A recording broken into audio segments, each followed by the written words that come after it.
And we think we've got the strongest product lineup that Apple's ever had. So thank you for coming today and checking this out with us. And we're very, very pleased to introduce this to you. And, oh, wait a minute now. There is one more thing. There is one more thing that I want to show you.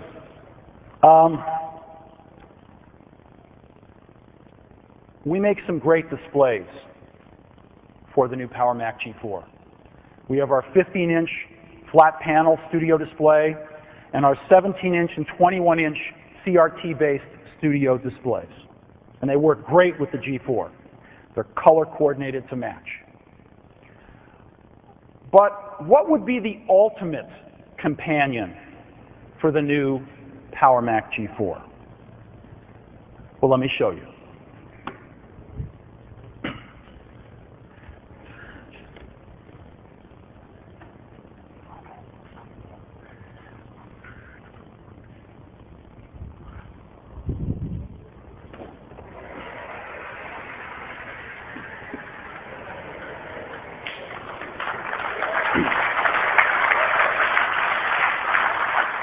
This is called the Apple Cinema Display.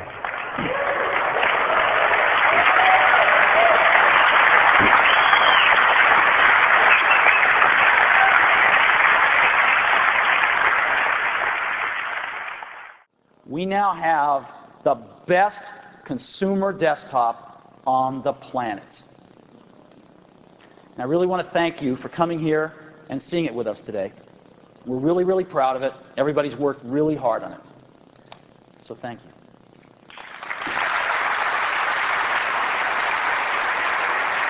Oh, wait a minute, though. Wait a minute. I forgot. There is one more thing. I forgot to tell you about. This is really important. In addition to the iMac, we have a second model called the iMac DV. What does DV stand for? Digital video. The iMac Digital Video. What is this? Well, the iMac DV is everything in iMac and a lot more. Let me tell you the more. 400 megahertz processor, even faster. 10 gig drive, even bigger. RGB video out, built into every one. This is a key feature for our education customers. So, sort of on the bottom, headed for the back, there's a little ventilation grill on the bottom. Looks like this. You can pop it out very easily and expose the connector. And we even ship another nice little grill you can pop in, and then you can just hook right onto it. So everybody who needs RGB out, built into every single unit. So we are incredibly thrilled with the new iMac DV.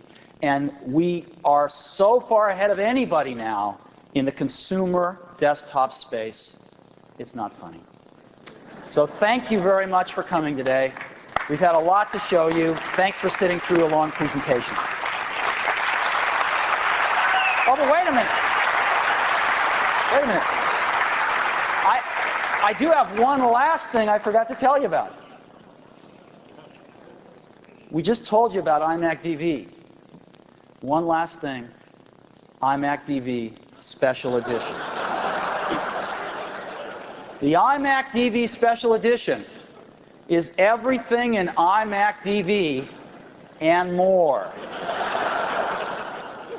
The more is 128 megabytes of memory standard, a 13 gigabyte drive standard, and an amazing new special color. I'd like to show you that now. Can we please show you the iMac DV Special Edition? It's the most beautiful iMac ever. It's in a brand new color for iMac, graphite.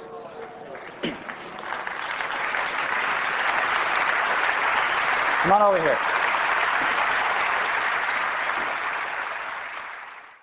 So this is the architecture. Except there's one more thing. The one more thing is we have been secretly, for the last 18 months, designing a completely new user interface.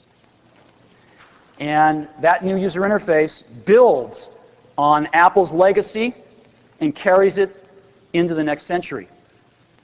And we call that new user interface Aqua because it's liquid. One of the design goals was when you saw it, you wanted to lick it. And so we call it Aqua, and this is the architecture for Mac OS X. And we are incredibly, incredibly excited and pleased with how this has turned out. Now, when we talk about user interfaces, let me show you. This is it. No.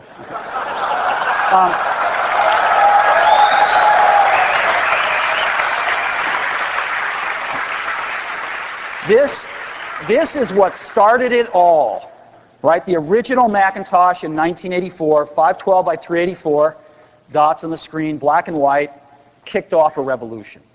And we saw others follow in the late 80s. This is Windows 3.1 in the late 80s. And Apple followed up in the mid-90s with the current user interface called Platinum, still the best thing out there. And then this is Windows 98, which obviously came out in 98. So these are the user interfaces out there. They're all credible. They all work. How do we take this to the next level?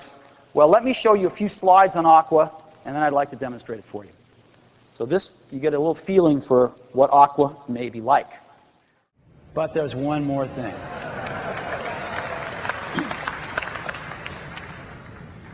This is our product strategy that we announced about 2.5 years ago, the 4 quadrants.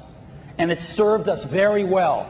We've filled them all in, and we've even had a chance to go around and update most of them 2 or 3 times each to constantly keep them fresh and aggressive.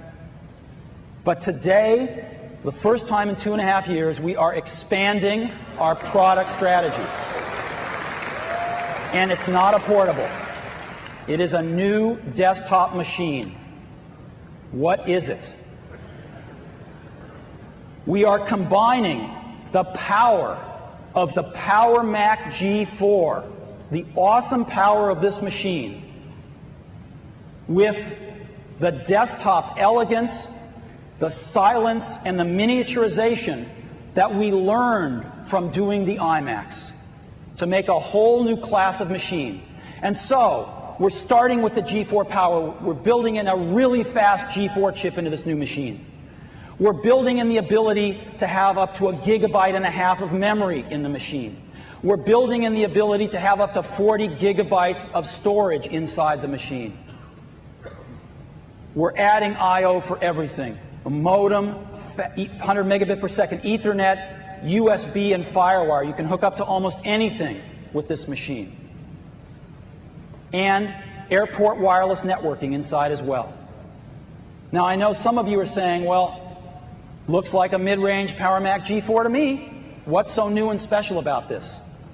Well, this is where we get into the iMac magic. Because if this is the size of a Power Mac G4, we have miniaturized all that power into something this size. Okay? From this to this. And what we've miniaturized it into is an 8-inch cube. An 8-inch cube. Unbelievable. Another way of looking at this is, if this is the Power Mac G4 and you could break it into 4 equal parts, we have miniaturized all the power into just one of those parts, which is an 8-inch cube. Unbelievable. Now, you can imagine with all this power in such a dense space, we must need a turbofan to cool this thing. But no, our engineers have done some brilliant work, and all this power in an 8-inch cube has cooled without a fan. And so, it runs in virtual silence in an 8-inch cube. And we call this new product the Power Mac G4 Cube, or more affectionately, the G4 Cube. You guys have sat through a lot, and I really appreciate it today. And there is one more thing. One more thing, if I could beg your patience, another few minutes. I'll give you a clue.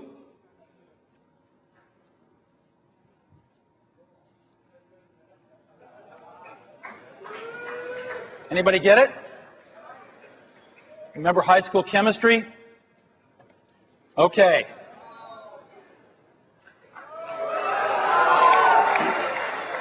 Let's talk notebooks.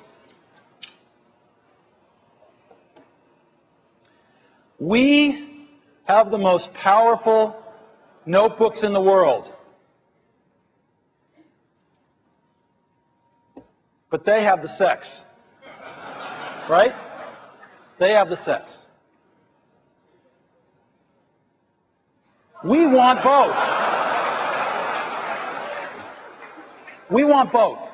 The power and the sex. Right? So today we're introducing a totally new PowerBook.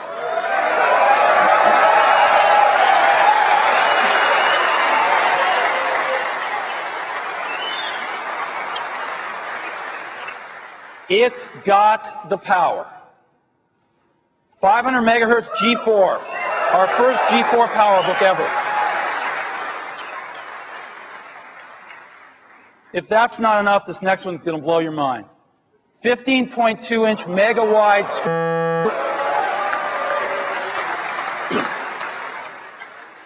Built-in DVD, 5-hour battery life, airport ready. So these are the kind of power features you'd expect from us. Firewire ports, etc., all that stuff. But what about the sex?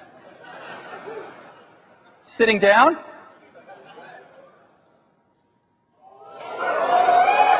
One-inch thick. 1 inch thick. 5.3 pounds. And this again. What is this? Titanium. It's made out of titanium. Like the spy planes. This is an incredible material. It's stronger than steel, yet lighter than aluminum. It's unbelievable. And this isn't, you know, IBM's talked about titanium, but they just throw a little titanium powder into their plastic. It's nothing. This is real commercial grade titanium metal, like they build airplanes out of. Titanium. We think we got the power and the sex in our new PowerBook G4 Titanium. And as you can see, I'd like to show it to you. This thing's pretty remarkable. Ready?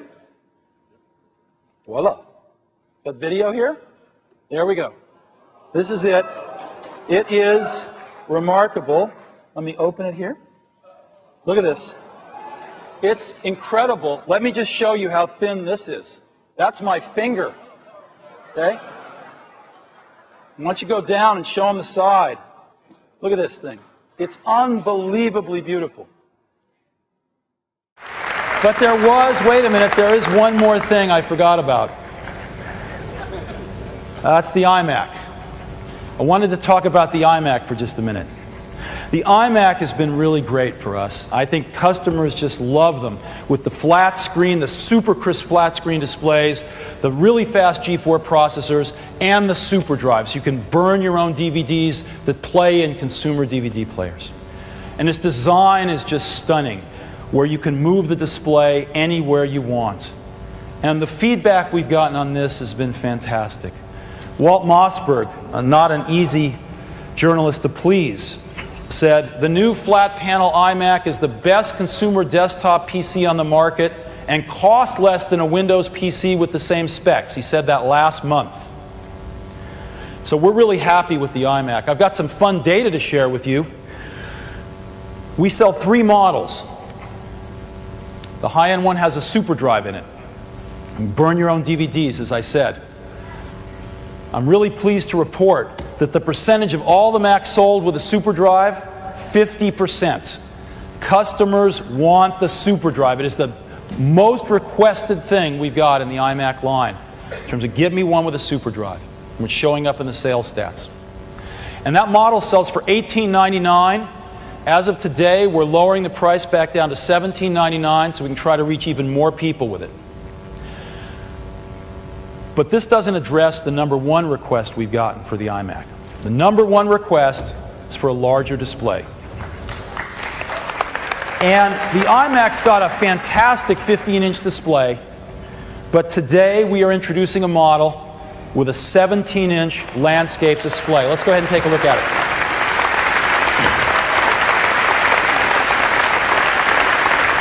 It is gorgeous. It's really beautiful. It's giant. And again, you can move it anywhere you like, even when it's twirling.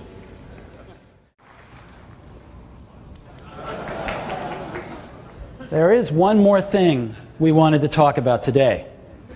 Now, some of you may have noticed on the net this. For those of you that have not been aware, there was a funny thing that happened on our website last Thursday, as I recall, where some specifications were posted on a PowerMac G4 page. It looked pretty remarkable. Now, the reaction to these specifications fell into one of three camps. One, it's too good to be true, can't be true. Nothing could ever be this good. Number two, it's true. And number three, it's brilliant marketing on Apple's part.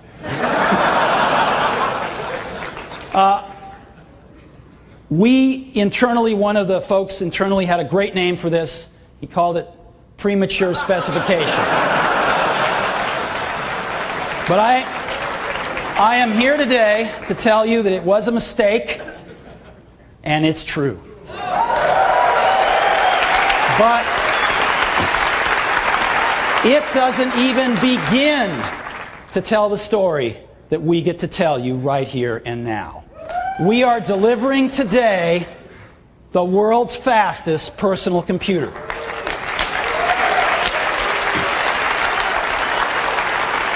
It's amazing. Now, there's three things. There's the chip, there's the system, and there's the product. And we're calling it the G5.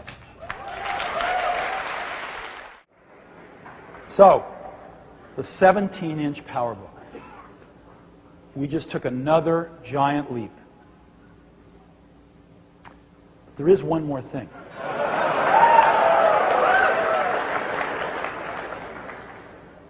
It's one more small thing. When we were inventing all of the technology to build this, tremendous technology to be able to do this. It's way far ahead of what anyone in the industry is capable of doing. We decided to apply that technology to something a little smaller, which is this. Yeah. Want to see that again? A new 12-inch PowerBook that is only 1.2 inches thick, weighs 4.6 pounds. It is the smallest PowerBook ever, even smaller than the Duos, if you remember those. It is the smallest full-featured notebook in the world. New 12-inch PowerBook, and I happen to have one right here.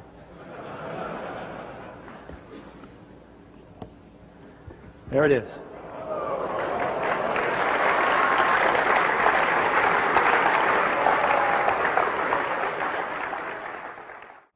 The iPod mini is designed to go after this, the high end of the flash market, and we think it's going to do very well doing exactly that.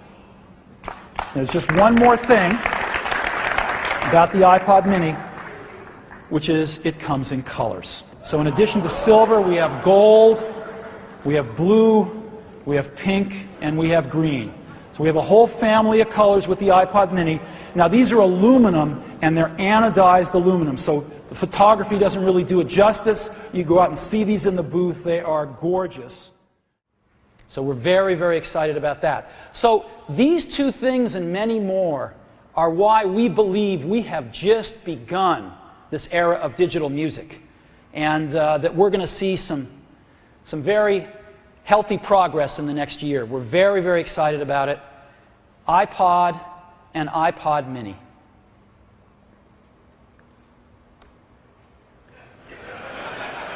But there is one more thing.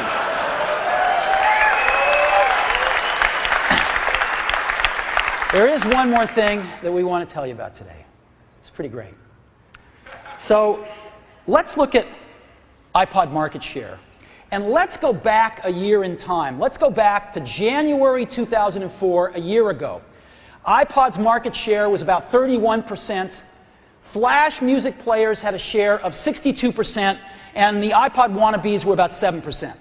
That was a year ago. Now, a year ago, we introduced a new product called the iPod mini to go after the high end of the flash market. Well, it's a year later. How'd we do? January 2005.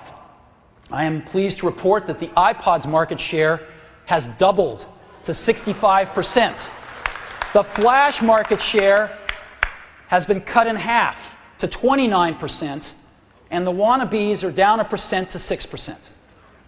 In 1 year, very rarely do you get a before and after snap like this. The iPod mini worked. So, what's next?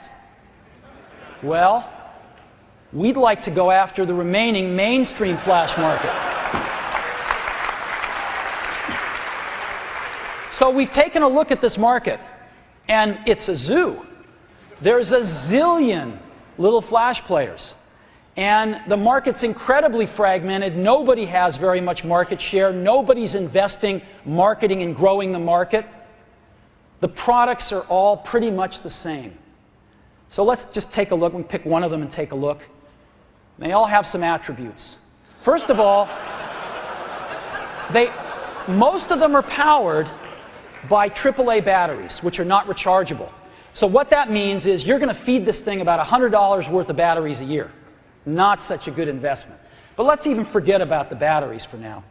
The real key here is that these products are trying to be as easy to use as an iPod, but they've got these very tiny displays and no click wheels. They just got these little buttons, and the result is a real tortured user interface. They're really hard to use.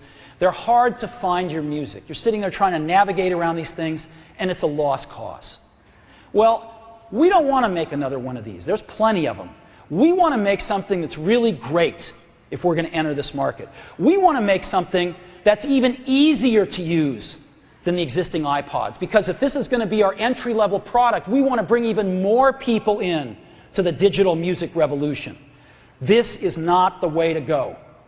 So we noodled on this for a while, and we realized we had to come up with a new, original idea that would make a product that was way better than this, where you didn't have tortured user interfaces to listen to your music.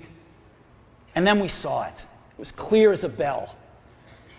Something happened in the iPod market with all of our iPod users last year. They discovered a new way to listen to their music that became the most popular way that iPod users listen to their music. And what is that? Shuffle. With Shuffle, you don't have to find your music. It's shuffled up for you. And we decided to base a flash-based player around Shuffle. And so today, we are introducing the iPod Shuffle. And this is what it looks like. It's unbelievable. And it is so great to use. So iTunes 6. That is Act 3.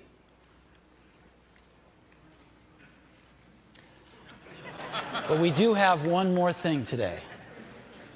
One more thing. It's a pretty big thing. You know, we've talked about how you can buy music videos off the store. You can subscribe to video podcasts off the iTunes Music Store. And you can buy Pixar short films.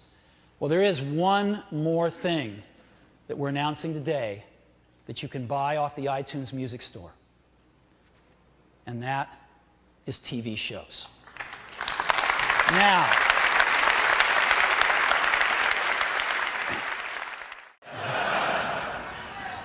So, this is what we're up to today, and I'm really glad you liked everything.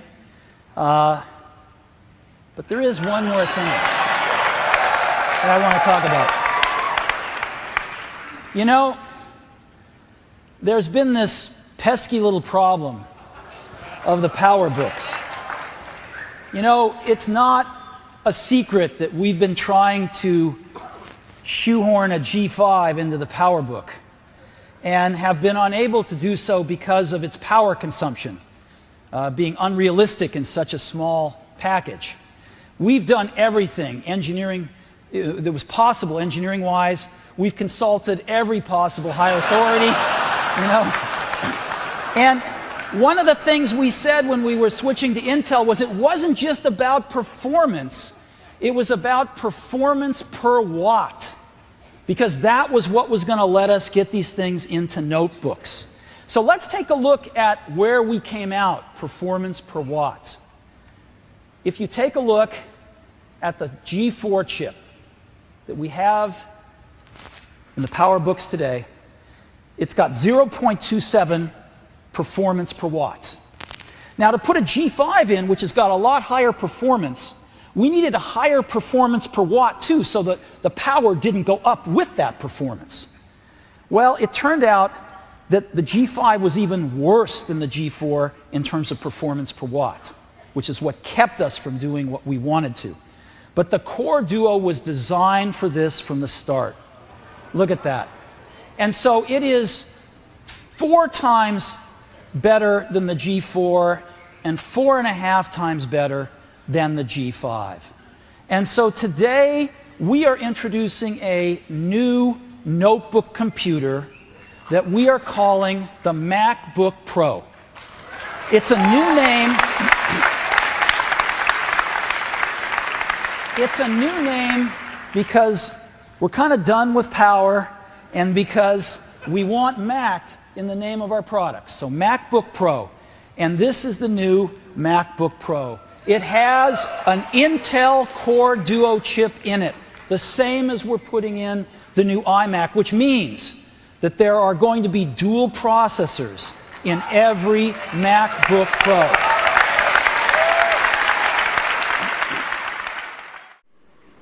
But there is one last thing I'd like to talk to you about today. Now, this next thing's a little unusual for us.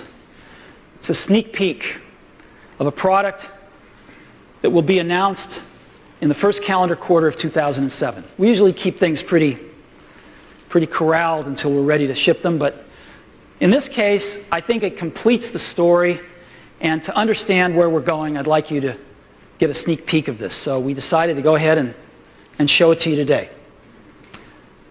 So we've now got music and TV shows and audiobooks and movies and all sorts of great digital content on the iTunes store. And you can take that content, again, whether it be music or TV shows or movies, let's focus on movies here, and you can purchase it and download it over the internet to your computer. It can be a Mac or a PC. I'm going to choose a Mac here because I'm biased, but that can be a PC too. And you can take that content and enjoy it on your computer, whether it's a desktop or a notebook, and you can also sync it to your iPod. And it's really great. What about that big screen flat TV you just bought last weekend? You'd love to be able to, say, watch your movies on that, right? So what are we going to do to complete this picture? Well, you need a box to drive that big screen TV to play movies. I mean, if you want to play DVDs, you've got to go out and buy a DVD player, right?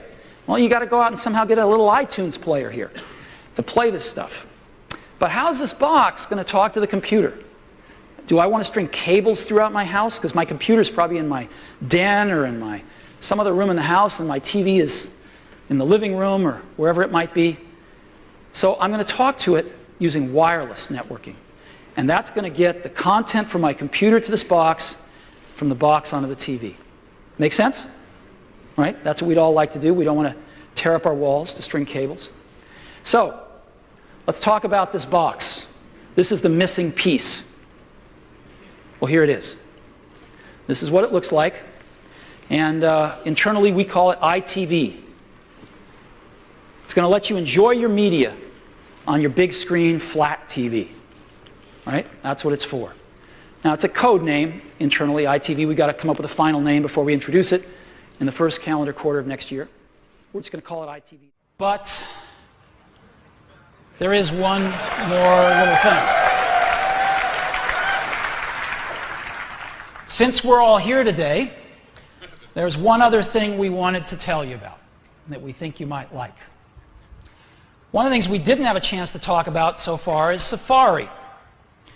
You know that Safari has been a wonderful success. There are now over 18 million Safari users. And if you look at Safari's market share, it has climbed from 0 when we introduced it a few years ago to 5% across the entire internet. Now, if you look at the whole world of browsers, Internet Explorer's market share is about 78%. Firefox is about 15%. Safari is 5%. And other browsers are about 2%. Well, we dream big. We would love for Safari's market share to grow substantially. That's what we'd love. But how are we going to do that? Well, the Mac's market share is growing, and this is great. But we want to grow maybe even in addition to that. And to do that, we're going to have to create a version of Safari that runs on Windows. We have a little bit of expertise in doing that because of iTunes. And that's exactly what we have done. So these are some of the new products we wanted to introduce today. But there is one more thing. And of course, that one more thing is the MacBook. The MacBook is an amazing product. It is the best-selling Mac ever. We sell a ton of these MacBooks, and people love them. They are one of the best products in the industry. And they sell for the entry price is $10.99. And we're going to keep right on selling these to a lot of people, but we're going to reduce the entry price today to $9.99, make them a little more affordable. And I think we'll just keep on selling these for an awful long time. They're fantastic products. But we've heard from a lot of MacBook customers, and the top 3 things they'd like in their MacBook are a metal enclosure. They lust after the MacBook Pro's metal enclosure. Faster graphics, right? They want to play games. They are doing a lot of graphic-intensive applications with photos and other things. They want faster graphics. And a lot of them want LED backlit displays for that instant-on and brighter displays. So these are the 3 top things we've heard, and we figured out a way to bring these to the MacBook line. And so we are introducing a new generation of MacBook on top of our white plastic MacBook, and here it is. Again, there it is. It's an all-new MacBook.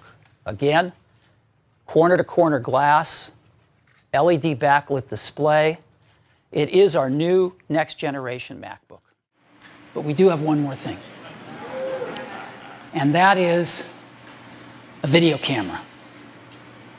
You know, we've seen video explode in the last few years, nowhere more than on YouTube, which is serving up 1 billion video streams a day. And where are these streams coming from? They're coming from folks like us who are using these portable solid-state video cameras to take personal videos. And it's incredible. So here's one, very popular one. 4 gigabytes of memory, $149. And this market's really exploded. And we want to get in on this. So what are we going to do? Well, we're going to start off with 8 gigabyte unit. 8 gigabytes of memory. And we're going to lower the price from $149 to free This is the new Apple, isn't it? So how are we going to do that? The way in which we're going to do that is we're going to build a video camera right into the new iPod Nano. On the back of every Nano is a video camera and a microphone integrated right in. And there's a speaker inside as well to listen to the music, to listen to the sound of your videos. So built into every iPod Nano is now an awesome video camera. And yet we've still retained its incredibly small size. And you realize how small when you compare this to other devices, right? A fifth as thick, a tenth the volume. So you can take along your iPod Nano and always have your video camera with you. But there is one more thing. And I think it's best that I just show you.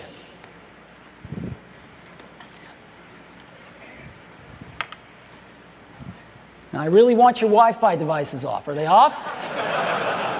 Please turn them off if you've turned them back on. So, in 2007, when we launched the iPhone, it was my privilege to make the first public call on stage to one of my best friends in the whole world, Johnny Ive, the head of our design team. And I'd like to do the same on this occasion. So I'm going to go ahead and call Johnny now.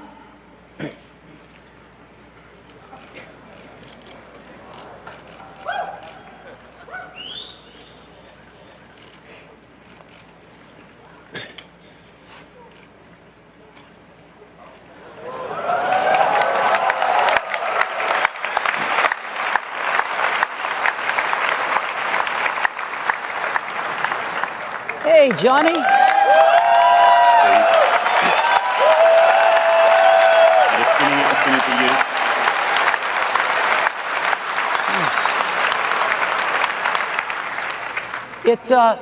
This never freezes up, so you guys haven't turned off all your Wi-Fi. Come on, let's get it off, please. Hey, Johnny, how you doing? I'm good. How are you? I'm doing okay, except for these guys that aren't turning their Wi-Fi off. A bit naughty, isn't it? Yeah. You know, this is amazing. I grew up here in the U.S. with the Jetsons and with Star Trek and communicators, and just dreaming about this. You know, dreaming about video calling, and it's real now. You know, did you have this kind of stuff in England? I grew up watching exactly the same TV shows. You know, I used to love that sort of wonderful, sort of optimistic view of the future, and it's real now, isn't it? It's real, especially when people turn their Wi-Fi stuff off.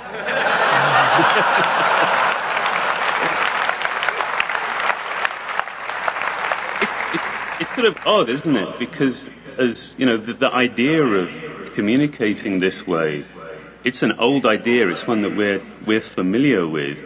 We've just had to wait. We've had to wait an awfully long time for it to become real, haven't we? Yeah. Well, listen, let's have lunch later on. All right. I'll see you soon.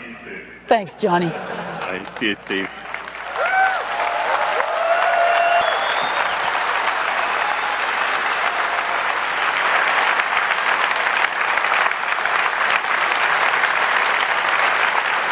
So, we call this FaceTime. FaceTime video calling. But we've got one more thing. Actually, it's one more hobby.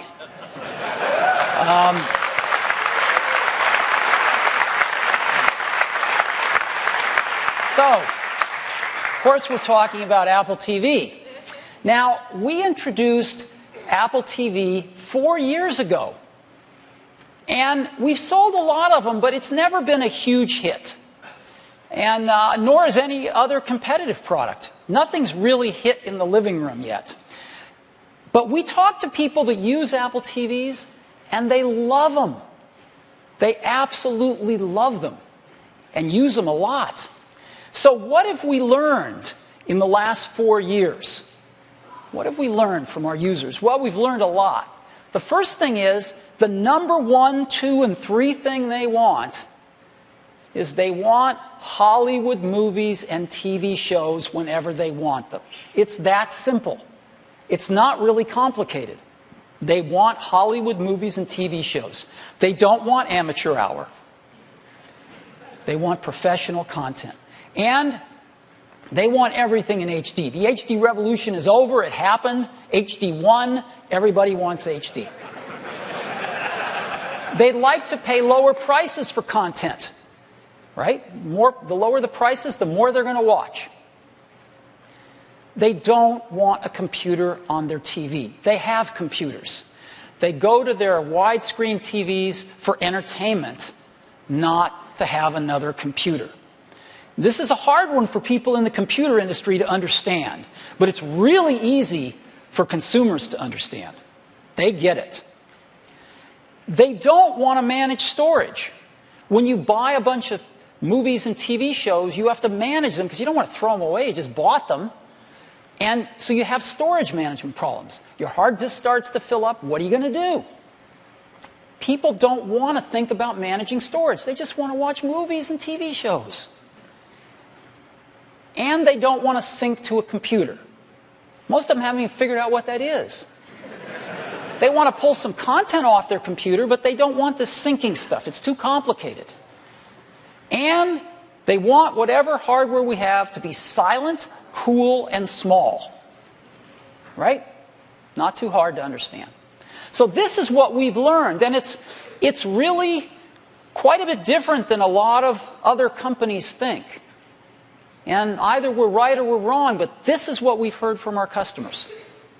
And so we've made something new for them. This is the current Apple TV. We are introducing the second generation of Apple TV today, and this is what it looks like.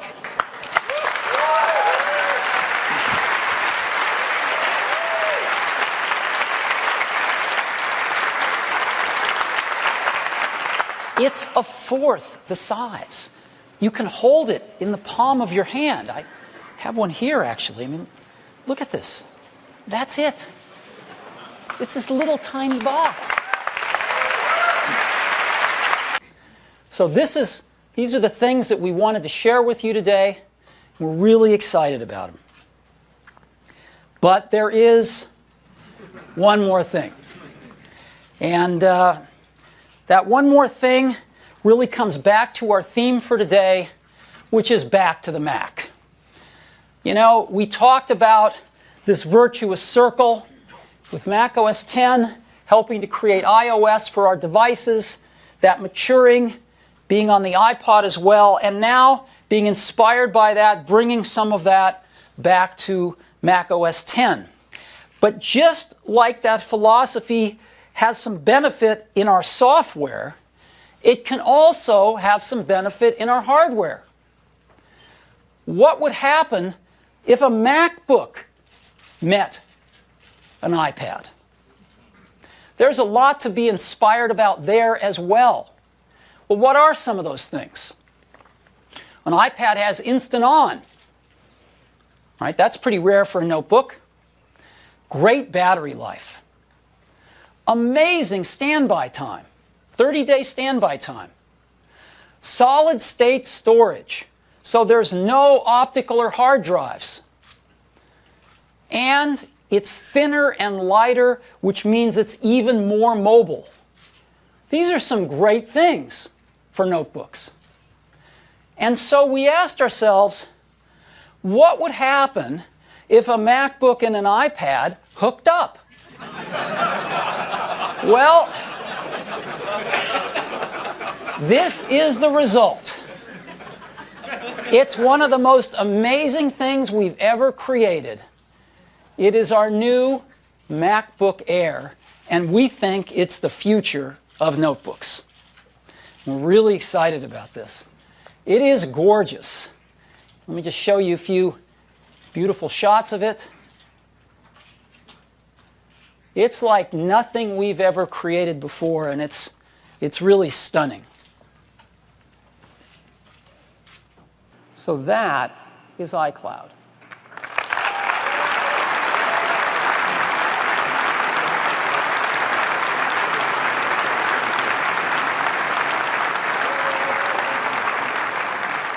Now there's one more thing. No, small thing. A small thing. It pertains to iTunes in the cloud. As you recall, iTunes in the cloud is just for the music that you've purchased from the iTunes store. Now at 14 billion songs, 15 billion, excuse me, that's a lot of songs out there that have been purchased from iTunes Music Store. But you may have some that you ripped yourself. And there's 3 ways you can deal with that. One, you can sync your new devices over Wi-Fi or cable, and you only have to sync them once just to get that music on them, and then you can rely on iCloud to take care of getting all your new purchases off iTunes onto that device. Or, if it's just a few songs you love that you don't want to leave behind, you can buy those songs that you'll miss on iTunes. We're going to offer a third way, which is called iTunes Match. What is iTunes Match? Well, iTunes Match uses the fact that we've got 18 million songs now in the iTunes Music Store. And the chances are awfully good that we've got the songs in our store that you've ripped. And so we wrote software to scan those CDs, the ripped CD, the non-iTunes music, and match it up with those songs we have in the store. But we're not quite finished yet. We have one more thing.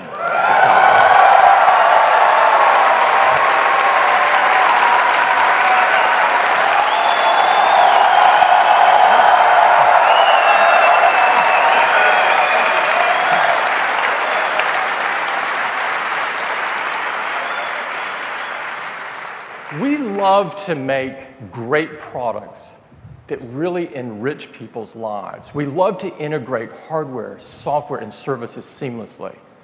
We love to make technology more personal and allow our users to do things that they could never have imagined. We've been working incredibly hard for a long time on an entirely new product. And we believe this product will redefine what people expect from its category.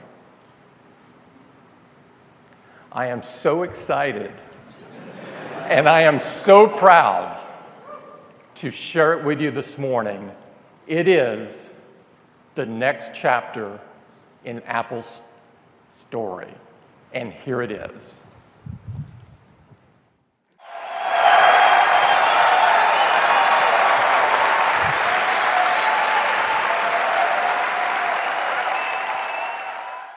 Before we close this morning,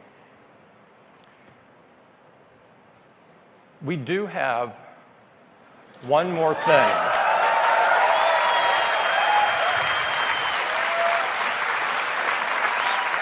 I'd like to tell you about something that we've been working really hard on and something we are super excited about.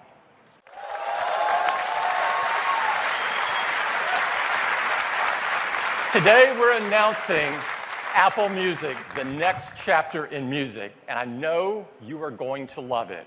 It will change the way that you experience music forever. But we're not stopping there. We do have one more thing. Now, we have great respect for these words, and we don't use them lightly. Our teams have been hard at work for years on something that is important to all of us: the future of the smartphone. The first iPhone revolutionized a decade of technology and changed the world in the process. Now, 10 years later, it is only fitting that we are here in this place on this day to reveal a product that will set the path for technology for the next decade.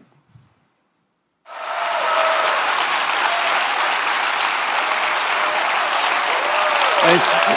Thank you.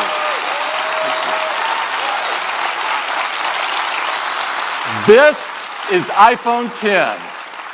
It is the biggest leap forward since the original iPhone.